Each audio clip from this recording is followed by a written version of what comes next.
Bismillahirrahmanirrahim. Alhamdulillahirabbil alamin wal 'aqibatu lil muttaqin wa la 'udwana illa 'alal zalimin wa asyhadu an la ilaha illallah ilahul awwalin wal akhirin wa asyhadu anna Muhammadan 'abduhu wa rasuluhu sayyidul anbiya'i wal mursalin wa 'ala alihi wa sahbihi ajma'in, amma ba'd. Kaum muslimin dan muslimat, pemirsa Fatwa TV rahimana wa rahimakumullah. Saudari Hainun Dewi Umar di Kota Batu, Jawa Timur bertanya, Assalamualaikum warahmatullahi wabarakatuh. Waalaikumsalam warahmatullahi wabarakatuh. Misalkan kita haji pakai visa ziarah, secara syariat apa diperbolehkan? Karena pemerintah Arab Saudi melarang. Apakah diterima Allah haji dengan cara tersebut? Jawabannya, bukan hanya menggunakan visa ziarah atau bahkan tidak bervisa. Ketika seorang melakukan ibadah haji dengan uang curian sekalipun, sebagian fuqaha mengatakan ibadahnya sah, alias gugur dari kewajiban ibadah tersebut. Dia telah melakukan ibadah haji meskipun uang yang digunakan adalah uang curian. Tetapi masalah setelahnya, apakah haji itu baik, berpahala besar alias mabrur atau tidak? Ini urusan lain. Karena Nabi sallallahu alaihi wasallam ketika menyampaikan man hajja falam yarfuth walam yafsuq raja'a kayauma waladatu ummuh. Orang yang melaksanakan ibadah haji, dia tidak melakukan tindakan kefasikan, tidak melakukan kata-kata atau perbuatan rafath yang berhubungan dengan masalah hawa nafsu, maka dia akan kembali dengan posisi seperti dibersihkan semua dosanya, dia baru saja dilahirkan oleh ibunya. Ini maksudnya haji mabrur.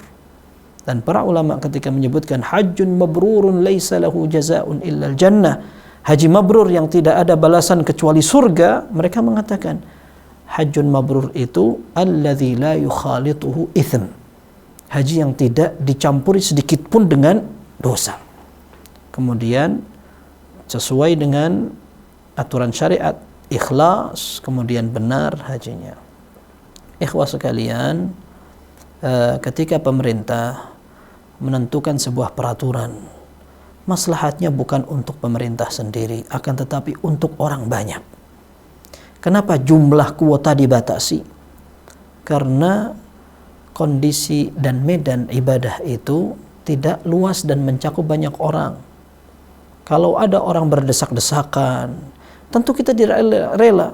Ketika orang tua kita berangkat haji, kemudian kita mendengar mereka wafat, padahal ketika berangkat sehat sekali, akan tapi karena ada tragedi, desak-desakan, atau mungkin karena jemaah yang membludak misalkan, sehingga tidak terurus dengan baik, lalu kita akan salahkan juga siapa? Maka sebenarnya setiap peraturan tujuannya adalah untuk kebaikan jemaah haji sendiri, itu yang pertama, ditambah dengan kewajiban setiap individu muslim untuk taat kepada pemerintah. Apalagi pemerintah ketika memberikan peraturan ini untuk kebaikan kita sendiri. Baik ketika di sana ada peraturan visa ziarah memang tidak boleh, dan setiap muslim harus menepati janjinya. Dia sekarang tidak masuk ke rumah sendiri, tetapi ke tempat orang lain. Ada peraturannya dan dia sudah ngerti kalau itu ternyata sampai sana tidak boleh, harus menggunakan tahapan maupun prosedur tertentu, dan kita menyalahi. Kalaupun berhasil melakukan ibadah haji, kita katakan hajinya sah. Tetapi apakah dia melakukan hal yang ideal? Ketika kita diperintahkan untuk taat kepada pemerintah kaum muslimin, kemudian menjaga maslahat bersama, dan kita diperintahkan untuk menunaikan hak dan disiplin dengan perjanjian. Perjanjian kita datang ke sana sebagai apa? Dan persyaratannya apa? Kita tahu itu. Lalu kalau kita melanggar berarti kita khianat dengan sebuah perjanjian itu. Setelah kita melakukan pengkhianatan, kita berharap haji kita mabrur.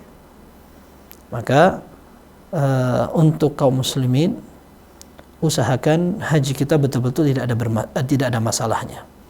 Laksanakan sesuai syariat dan laksanakan sesuai dengan prosedur dan peraturan. Semoga Allah Azza wa Jalla memberikan kita haji yang mabrur, sementara kita menunggu kita tercatat sebagai orang yang berpahala. Semoga demikian.